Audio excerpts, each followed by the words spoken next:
So what I'm gonna be doing for the rest of this week, and I guess beginning of next week, is just going chapter by chapter in Wealth, Health, and Success over the themes, financial topics, and discussions that come up with reading the book, and that I'm attempting to elucidate and teach to you. So the first chapter was perhaps my biggest hurdle in entrepreneurship, my biggest hurdle in my personal life, and the biggest thing that I had to overcome once I took that leap of faith and I decided, hey, I'm going to quit everything and become a writer. It was the discussion of college versus learning a trade. The difference between having a career and having a J.O.B, a just over motherfucking broke, or a business. Um, this captures my perspective when I first took the leap of faith in order to have the book goes through a full progression step by step of how you can build these things up. This first chapter was so purposeful to me because it captured everything emotionally in my relationships, mentally that I was going through at that time to really free myself of the mentality, yeah, but the struggles of taking those steps as well. Uh, it's crazy. It really is.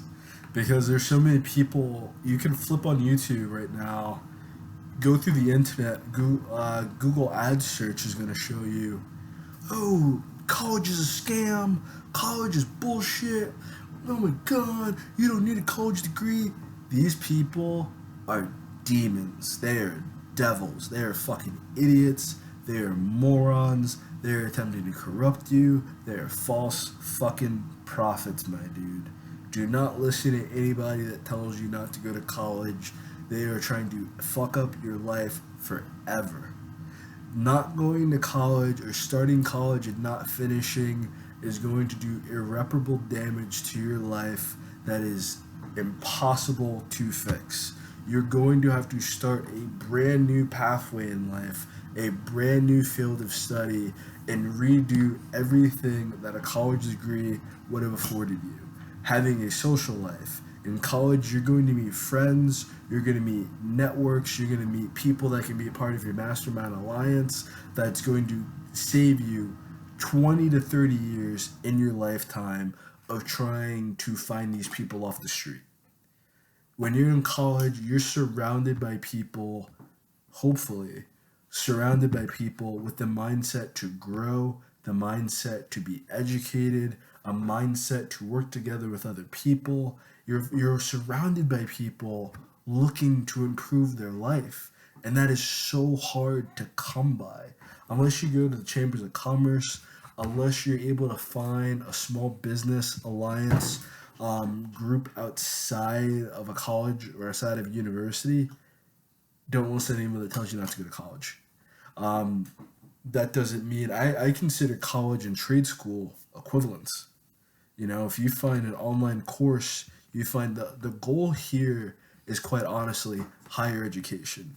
I was manipulated at a very young age, still in high school, that college wasn't that important, that college wasn't really significant. So when I was getting scholarships, I picked three majors, you know? So if college is bullshit and college is a scam, I'm gonna get the most bang for my buck out of it. That stressed me the hell out, but I learned a great deal in college that I don't think I would have learned elsewhere. I got to build a lot of my skills, build a lot of who I was as a person, far away from my parents, far away from my normal friend group, or anyone that I really knew back in high school, in college, and in that college collegiate environment. That's the number one thing in this. Derek doesn't drop out of college. Um, he just doesn't. Amelia graduates, has a great time in life throughout the rest of her life. Having a college degree puts you so far ahead of the game, you have no idea. People are struggling to make over $12,000 a year. This is real. This isn't something people tell you when they tell you don't get a degree, drop out of school, and dumb shit like that. So if you owe $30,000 or you owe $100,000, if you don't have a college degree, the most money that you might make without any form of education might be about $25,000 a year. Maybe. If you build some kind of skill, some kind of trade, some kind of attributes outside of that, you might bump yourself up to 35,000, 45,000, and that's great. That's livable. But the goal is at least $70,000 a year. The dream is breaking over $100,000 a year. And if you're reading this book within the forefront of your mind, the middle of your mind, the back of your mind, your goal is making $1 million a year, and it's attainable. It's not easy. It's not going to happen overnight. It's not going to happen in a year, more than likely. But you got to run away from these people trying to guarantee you instant success, because it's not going to happen. It's not really a journey per se, because if you follow Dan Pena, anyone who thinks that success and wealth is a journey is a fucking hippie. That's where I was at. Second thing here is first thing first. Get education. Get a higher education. Get a specialized skill. Get some practical knowledge. Get something that not everyone can do. Escape the idea of getting a job and you can get placed anywhere within the department store and retail or whatever because you have nothing else to offer people. Once you get out of that, you honestly do break that $20,000 a year mold, and people are willing to pay you some more money or give you opportunities that are going to lead to some more money once you show them that you're able to grow and improve. Next thing is a job versus a career.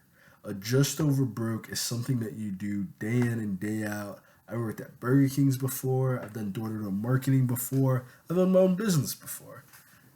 A just over broke can be any of those things if your mentality is clock in, clock out. The difference between a career and a job, quite honestly, a career is going to give you benefits. A career is going to give you more security. A career is going to give you more stability. And a career is looking for you to...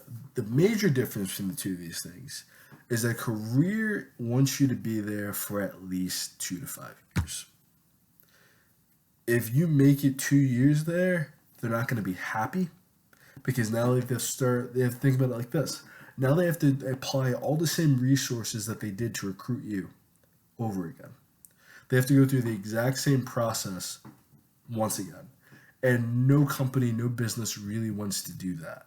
Some businesses have to do that, like the restaurant industry, like retail, like things of that nature, that there's a revolving door. There's a lot of turnover. People come in, they quit in a week, they quit in a month, they quit before a year's over, and they try to collect unemployment, or they just find another job.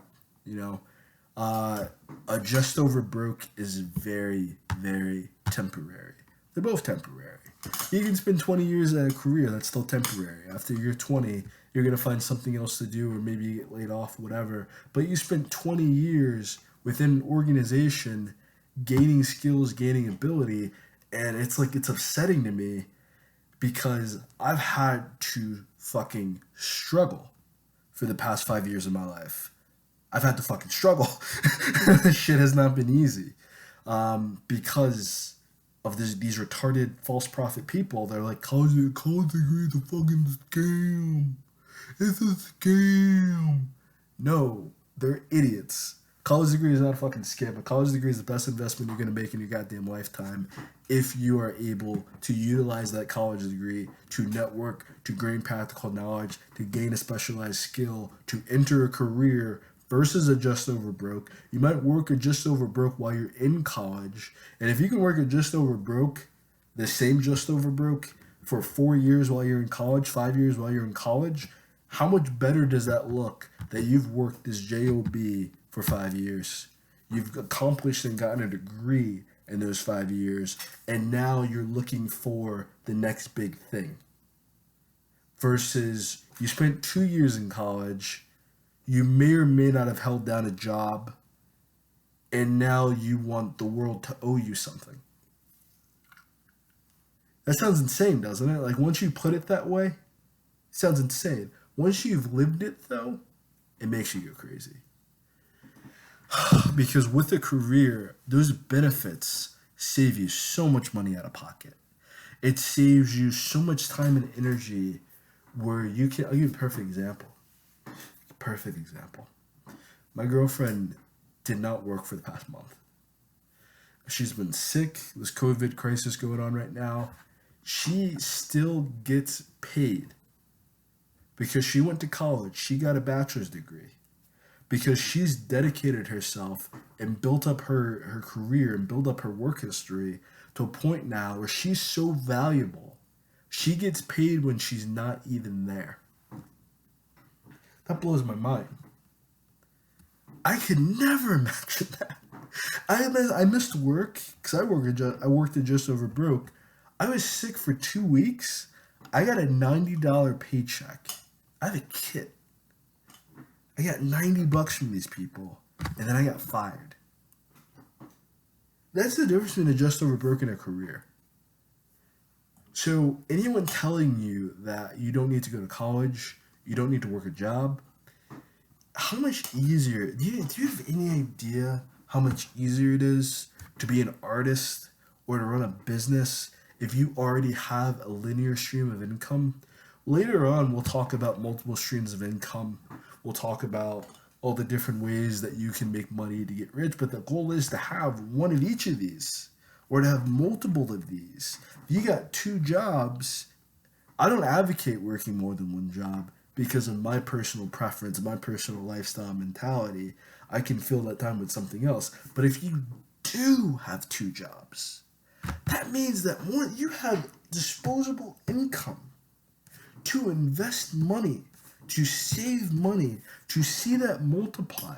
So not only are you working 2 jobs for money to get by, one of these jobs can basically afford you the rest of your life because you're able to, instead of using that money for dumb shit and using that money for Christmas presents or a vacation or any of this fucking like egomaniacal shit that we do because our base lifestyle is so unhealthy, we constantly have to escape. We constantly have to escape. We constantly have to escape. No, stay where you are.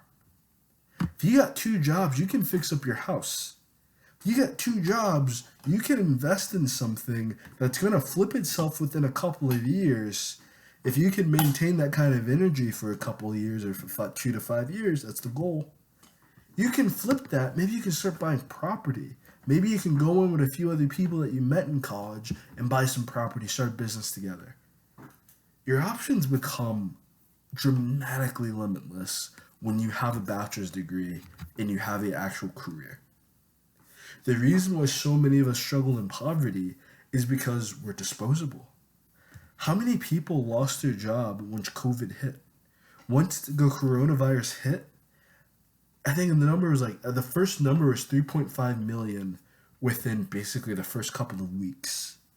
Within the first month, that number spiked up to 6. By the second month, the number was at 10 million people unemployed, filing for unemployment. That's insane. That's crazy. But once you really sit down, you get pragmatic about it, you can remove your emotions, you can have mindfulness. I was working as well. I fucking hated my job. I was good at it. I'm great at customer service. I'm great at sales. I'm great at dealing with people. I hate doing that shit for other people. I hate doing it at the same time every single freaking day. I fucking hate it, especially when there's no motivation, there's no commission, there's no bonus, there's no nothing like that of that nature. Yeah, the job's fucking disposable. Now you have this new idea of essential employees, and these places are still fucking hiring. So I'm gonna give you like this kind of perspective here to close this out between a job and a career, between a trade school and college versus no value of education whatsoever. You can be the type of person right now during coronavirus, during COVID-19, that's reading books, listening to audiobooks, gaining some new knowledge, building new skills, building new research, starting new projects, starting new businesses, or you can be the person who is just sitting there waiting for life to pass them by, waiting for this to be over, and they have no idea what they're going to do if or when this thing ends. Because it's basically the same thing. From my perspective now, going to college shows that you can endure anything. You can put your nose to the grindstone and you can focus for 4 to 5 years. Sometimes it takes a little longer to get a college degree, but you can put your nose to the grindstone and you can focus during that time period. That's an invaluable internal skill to have. That's amazing internal fortitude that sadly I didn't possess when I was 17. I didn't possess when I was 19. I got it now. You know, now I have to go back to college. Now I have to finish my education so these pathways and doorways can open back up to me. But if you already have that degree, you're set. Don't let anything stop you. Don't let anybody dismiss your degree. Don't feel bad that you're in debt because more than likely, if you have a Sallie Mae loan, you're not defaulted on it quite yet. If you have a U.S. Department of Education loan or any type of privatized loan like that, you might be fucked. You might already be missing some payments. You might already have those effects on your credit score. But we're going to talk about all that and even more. Just stay tuned and just stick with it, man. Thank you. Buy the book Wealth, Health, and Success. It's on Amazon right now. And if you've been with me this long, you're going to love the rest of this series. You're going to love everything else that we really got to discuss and talk about when it comes to building wealth, building your life, and reaching that next level. Thank you.